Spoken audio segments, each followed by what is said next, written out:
మాల్పూరి చేయమంటే మడత పూరి చేస్తావా? నువ్వెప్పుడు అంతే నీకిష్టం వచ్చిందే చేస్తావులే గానీ, నాకైతే అసలు ఇష్టమే లేదు మమ్మీ. నువ్వే తిను. నీ ఇష్టానికి నువ్వే చేసుకున్నావు కదా! అనేసాడు మా అబ్బాయి. నిజానికి వాడికెందుకు ఇష్టం లేదోలే కానీ, టేస్ట్ అయితే అద్దిరిపోయిందండి ఈ స్వీట్ పూరి. ఒక్కసారి చేసుకొని తినండి. టేస్ట్ గురించి మీరే చెప్తారు కామెంట్స్‌లో. ఒక్కసారి ట్రై చేయండి నన్ను నమ్మి ప్లీజ్. మరి మొదలెడదామా? హాయ్ అండి, వెల్కమ్ టు మై ఛానల్.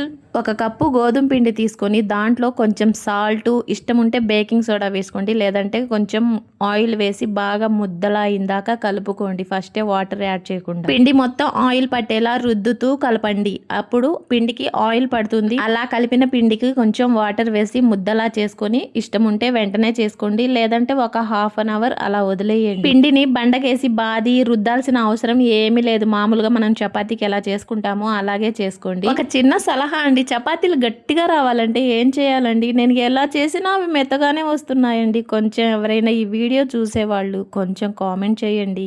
చపాతీలు గట్టిగా చేయాలనేది నా డ్రీమ్ అండి. ఉండల్లా చేసుకొని చపాతీల్లాగా చేసుకోండి. ఒక 4-5 చపాతీల్లా చేసుకొని ఒకదాని మీద ఒకటి వేసి బాగా చపాతీలా రుద్ది రోల్ చేసేయండి. చపాతీ మీద కొంచెం ఆయిల్ వేసి మొత్తం అప్లై చేసిన తర్వాత దాని మీద కొంచెం పొడిపిండి చల్లుకోండి, అతుక్కోకుండా ఉంటాయి. మళ్ళీ దాన్ని రోల్ చేసేసి పీసెస్ లా కట్ చేసుకోండి. చిన్న పీసెస్ లా కట్ చేసుకొని అవి చిన్న చపాతీలా ఒత్తుకోండి. వీడియోలో కనిపిస్తుంది కదా అలా. మళ్ళీ ఎక్కడన్నా మిస్టేక్ అయిద్దేమోనని ఇలా చెప్తున్నాను, ఏమనుకోవద్దు. ఇలా చేసి పెట్టుకుంటే 15 రోజుల దాకా అసలు చెక్కు చెదరవండి. అసలు ఒకవేళ బూజు వచ్చిద్దేమో అలా ఫ్రిడ్జ్లో పెట్టేయాలి, అదేం లేదు, బయట పెట్టుకొని తినేసేయొచ్చండి. మా ఇంట్లో అయితే 20 డేస్ ఉందండి. 20 రోజులు బయట ఉన్నాయని అంత ఖచ్చితంగా ఎలా చెప్తున్నారు? అప్పుడు అప్లోడ్ చేయకుండా వీడియో ఇప్పుడు ఎందుకు అప్లోడ్ చేస్తున్నారు అని మీకు డౌట్ రావచ్చు. వచ్చింది ఖచ్చితంగా.